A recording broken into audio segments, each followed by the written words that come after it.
उन्होंने उन साधना को पूर्णता के साथ समझा, वे साधनाएं संपन्न की जिनको लक्ष्मी साधना कहते हैं, अक्षयपात्र साधना कहते हैं। और मैं आज उसी अक्षयपात्र साधना को आपके सामने स्पष्ट कर रहा हूं, इसलिए कि तुम्हारे जीवन में भी अपूर्णता है, और अपूर्ण जीवन अपने आप में श्रेष्ठता नहीं कहला सकता। हम अपने आप को घमंड और गर्व से कहें कि हम सब कुछ सही है, हमारे कहने से तो महानता नहीं मिल सकती। वो तुम्हारा चेहरा अपने आप बोल जाएगा। अगर मैं मुस्कुरा कर कहूंगा भी नहीं नहीं ठीक है, उससे कुछ नहीं होगा। तुम्हारा चेहरा कह देगा कि जीवन में अभाव है, जीवन में कमियां हैं, जीवन में समस्याएं हैं, बाधाएं हैं, अड़चने हैं, मैं यात्रा नहीं कर सकता, न कर पाया हूं। ये जीवन में न्यूनताएं तुम्हारी हैं, और ये जीवन में न्यूनताएं हैं, और तुम प्रत्येक क्षण मृत्यु की ओर अग्रसर हो। अगर तुम्हारी 70 साल की उम्र है, 50 साल तुमने पार कर लिए, तो 50 कदम बढ़ लिए, 20 कदम और बढ़ने तुम्हें।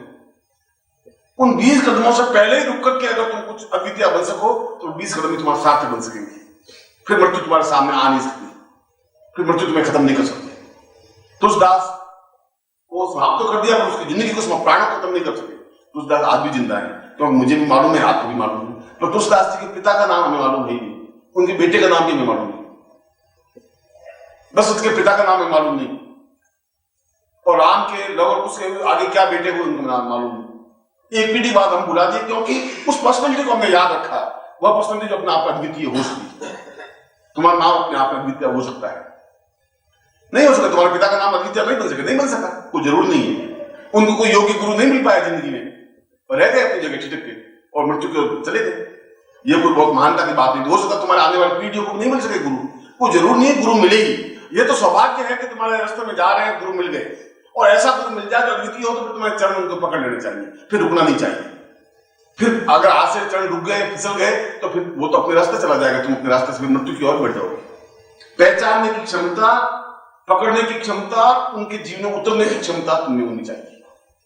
अगर इन तीन में से कहीं भी न्यूनता हो गई, तो गुरु तुम्हें नहीं कहेगा कि ले भाई मैं खड़ा हूं, आप मेरे पांव पकड़ फुर्ती करो और अब ले अंदर उतर जाओ, तो गुरु नहीं कहेगा। वो अपने रास्ते जाता है और तुम भी उस रास्ते से बढ़ रहे हो, और बीच में एक क्षण के लिए मिलन हुआ है। हो सकता है 3 मार्च को मिलन हुआ तुम्हारे में, आज रात को मिलन हो रहा है, कल सुबह तुम अपने रास्ते चले जाओगे, मैं अपने रास्ते चला जाऊंगा। तुम शायद मुझे बुला दोगे, और तो तुम बुला दोगे, मैं भी तुम बुला दूंगा, सीधा सा। मगर तुम उसके बाद बराबर संपर्क बने रहे, आते रहे, जाते रहे, पत्र से, कार्यों से, व्यवहार से, विचारों से, धारणाओं से, अपने आप समझ जुड़ जाएंगे, अपने आप प्राणों में उतर जाएंगे। प्राणों में उतरने की क्रिया यही है कि हम बराबर उनकी आंखों के सामने रहे, शब्दों से, विचारों से, भावनाओं से, पत्रों से, व्यक्तिगत रूप से। और यदि हम नहीं आ पाए, और तुम पिछले 40 साल तक मान लो मेरे पास नहीं आ पाए, तो कितना एक्स्ट्रा पैसा जोड़ दिया भाई। आप गुरु जी ट्रेन में आते तो इतना खर्चा हो जाता, हमने 5 लाख रुपए जोड़े तुमने, और तो वो की वो जैसे थी। और यदि तुम 5 बार ट्रेन का टिकट खर्च करके साल में 2 बार आ भी जाओगे, तब भी तुम्हारी गरीबी कंगाल इससे ज्यादा नहीं आ सकती जो कुछ है। यह तो केवल मन का एक धारणा है कि अगर मैं जोधपुर जाऊंगा तो 3 दिन खत्म हो जाएंगे, 300 रुपए का किराया लग जाएगा। ये तो मन की चिंतन है, और मन के चिंतन तुम्हें और मेरे बीच में गैप पैदा कर, क्योंकि बार बार दृश्यम श्रव्यम पूर्वासता पूर्व, देखना, सुनना, स्पर्श करना, चरणों में बैठना अंदर उतरने की क्रिया है। इसलिए पहले के जीवन में शिष्यों को अपने आश्रम में रख करके साधना करवाते थे, इसलिए कि 24 घंटे का संपर्क बन जाता था। 24 घंटे में शिष्य महीने, 2 महीने, 4 महीने में गुरु के चरणों में और गुरु के अधीन उतर ही जाता था, अपनी सेवाओं से, अपने कार्यों से। और कृष्ण जैसे व्यक्ति भी शांतिपन आश्रम में रहे और लकड़ियां काट करके लाए और रोटियां बनाई, इसलिए कि उनको अपने गुरु के हृदय में, चित्त में उतरना ही था। और चित्त में उतरने के लिए सेवा का ही माध्यम है, समर्पण का ही माध्यम है। सेवा से समर्पण, और समर्पण से जीवन में पूर्णता। यह तो मैं क्रिया बता रहा हूं कि तुम्हें अगर साधना में सफलता नहीं मिल पा रही है, तो फिर उन प्राणों से जुड़ करके सफलता पा लेनी चाहिए। अगर तुम्हें उस वर्दी में ताकत नहीं है तुम्हें, तो उस पावर से, जो गवर्नमेंट की पावर है, अगर पुलिस में आ जाती है तो उस गुंडे को पकड़ लेती है। एक पुलिस 4 गुंडे को कंट्रोल कर लेता है, क्योंकि उसके पीछे पावर है। और यदि पावर से जो ही वो रिटायर्ड हुआ, उस पुलिस को आप उठा कर फेंक दीजिए, वो खुद ही आज जोड़ खड़ा होगा, क्यों पावर खत्म हो जाती है और तुम्हारी पावर टूटी हुई। और ऐसा कहने के पीछे मेरे को स्वार्थ नहीं है, ऐसा कहने के, मैं तो तुम्हें कह रहा हूं, तुम्हारे मुझे सेव लाके मुझे नहीं देने, केले मुझे नहीं देने, मैं तुम्हें साफ कह रहा हूं, मुझे जरूरत है ही नहीं। मैं तो ये कह रहा हूं तुम्हारे मेरे प्राणों का संबंध बनेंगे तो साधना में गारंटी के साथ सफलता मिल ही जाएगी, क्योंकि तुम्हें सीधा रास्ता मालूम नहीं, ये रास्ता सीधा है, समर्पण का रास्ता सीधा है। और समर्पण के पहले सेवा होती है, सेवा और समर्पण और जीवन मुक्त क्रिया, यह एक क्रिया है साधना में सफलता पाने का। और दूसरी क्रिया है कि आप बिल्कुल एकनिष्ठ होकर के महीने 2 महीने कंप्लीट उस साधना में बैठे। दोनों तरीके, कोई ये तरीका ही नहीं है, वह भी तरीका है। मगर रकम पात पुरुषम मेवा, बिल्कुल हिले डुले नहीं और 8 घंटे तक बैठ करके मंत्र साधना करें, ऐसा हो नहीं सकता। तो 15 मिनट बाद आपको पार नहीं होकर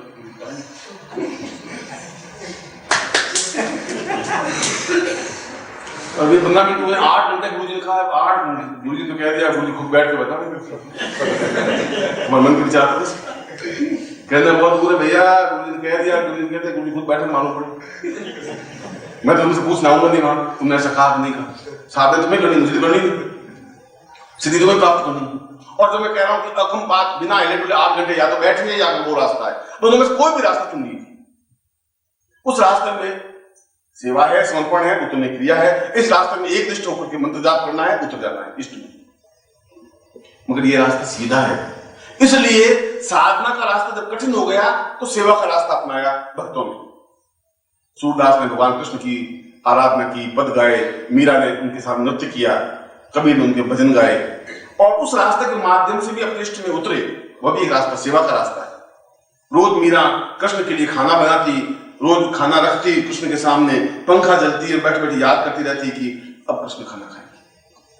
वो पागल तो नहीं थी, मगर उनके जीवन में उतरने की क्रिया है और लोगों ने उनको बहुत कहा। उनके पति ने, उनके ससुर सांगा ने, सबने उसको गालियां दी, डांटा, पड़ोसियों ने डांटा, उसको जहर दे दिया।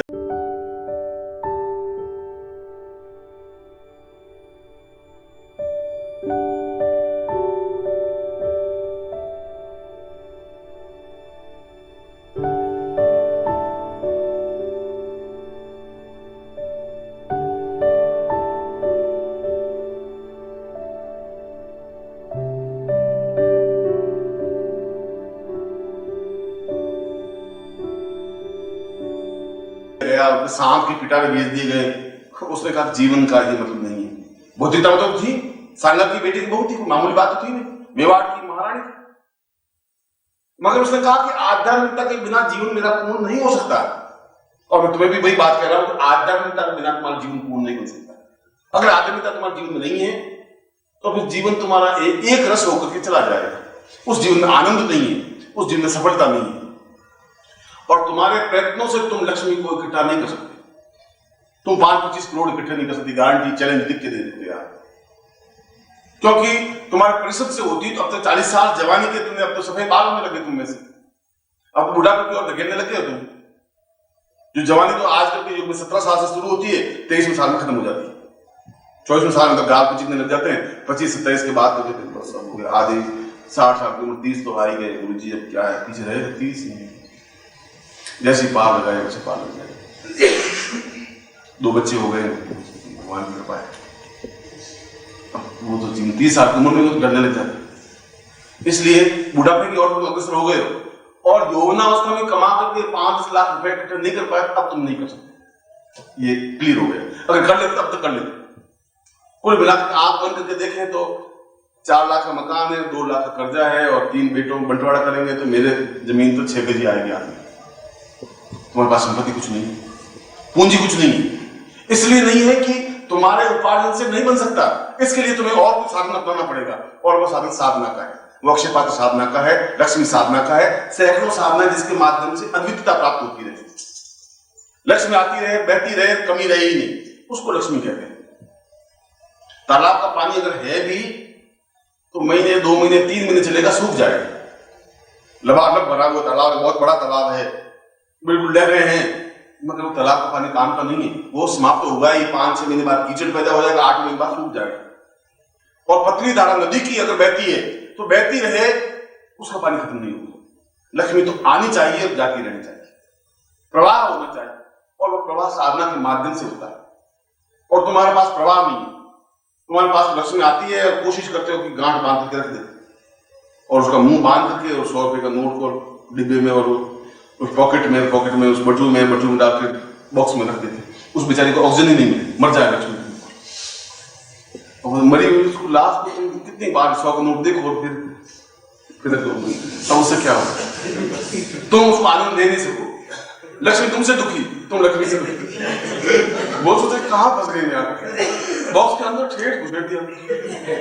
और पत्नी को पूछे कितना है? 12,000 रुपए। अच्छा, अंदर रखना, चोर आ रहे हैं, और अंदर रखना, चोर आ रहे हैं, और अंदर रखना, कोई उठा के ले जाएगा।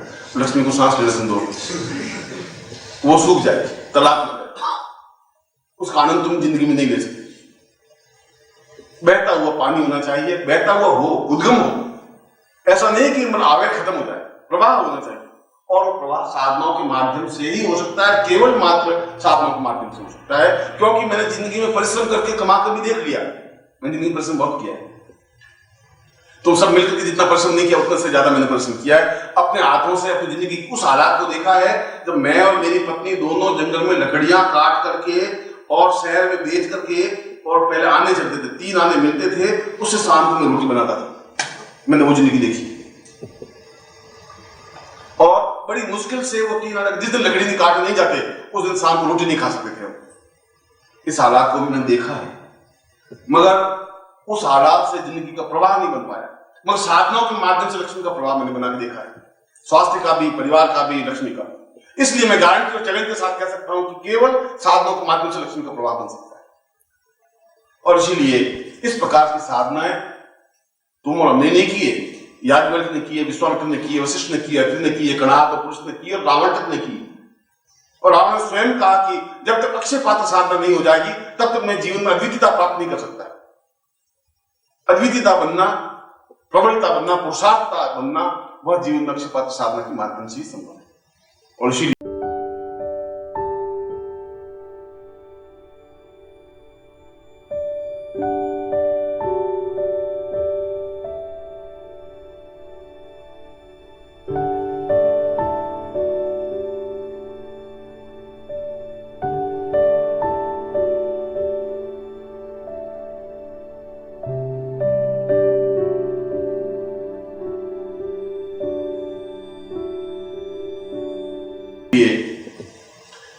मैं आज आपको उस अक्षय पात्र साधना को स्पष्ट कर रहा हूं और तुम्हारे मानस में ये क्लियर कर दूं कि अक्षय पात्र का तात्पर्य मैंने क्लियर कर दिया कि पात्र का तात्पर्य कोई तांबा है, लोटा है, थाली है, गिलास है, ये नहीं।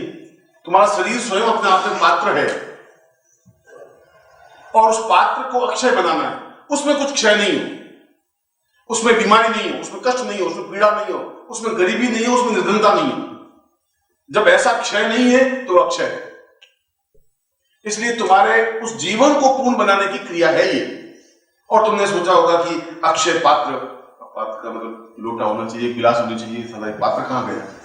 श्रीवास्तव ने पात्र तो दिया ही नहीं। श्रीवास्तव पात्र कहाँ है इसमें? श्रीवास्तव सोचे गुरुजी पात्र क्या? गुरुजी पात्र का कैसे करें? तुम स्वयं कहते हैं सुपात्र है, ये कुपात्र है, बोलते फिर पात्र कैसे बोलते? वो सुपात्र को थाली है, पीतल की थाली है क्या? सुपात्र का मतलब है तुम्हारी पात्रता, तुम्हारा जीवन सही है। कुपात्रता मतलब तुम्हारा पात्र गलत है। और इसीलिए मैं तुम्हारे पात्र को पूर्णता दे रहा हूं। और उस पात्र के प्रतीक के लिए तुम्हारे पास मोती संघ है, वह अपने आप में पात्र है। क्योंकि या तो बहुत ऊंचे स्तर का जब योगी होगा तो अपने शरीर को पात्र बनाकर अच्छी तरह बना देगा। उसके लिए फिर मूर्ति, चित्र, राम कृष्ण की मूर्तियों की जरूरत नहीं। और आंख बंद करके ओम की ध्वनि करेगा, सामने बिंब अपने आप उभर जाएगा, पूजन कर लेगा। हिमालय में राम के चित्र कहां से लाएगा, कृष्ण के चित्र कहां से लाएगा? वहां पे फोटो तो है नहीं। बहुत अपने आंखों के सामने बिंब इष्ट का रखेगा, पूजन करेगा। मगर यदि वहां तक नहीं पहुंचे हैं तो चित्र सामने रखना पड़ेगा। और तुम अगर वहां तक नहीं पहुंच पाए तो तुम्हारे मैंने अक्षय पात्र रखा है जिसको मूर्ति से कहा जाता है। इसलिए पूजन तो स्वयं का होना चाहिए, मगर आपको अभी मंत्रों से मैं उस पात्र को तुम्हारा ही पात्र बना करके फिर पूजन करवाऊंगा। इसलिए उसको अक्षय पात्र कहा गया। और उस विद्युत माला से, क्योंकि तुम्हारे चेहरे में, तुम्हारे शरीर में एक विद्युत पैदा होनी चाहिए, एक चमक पैदा होनी चाहिए। अभी उसमें एक न्यूनता है, बुझा हुआ है। तुम्हारा शरीर तो है मगर उसमें एक चैतन्यता नहीं है, एक आग होनी चाहिए, चेतना होनी चाहिए, वो नहीं है। यूं बात भी करेंगे तो मरे हुए से बात करेंगे, ठीक है बस सब ठीक ठाक है।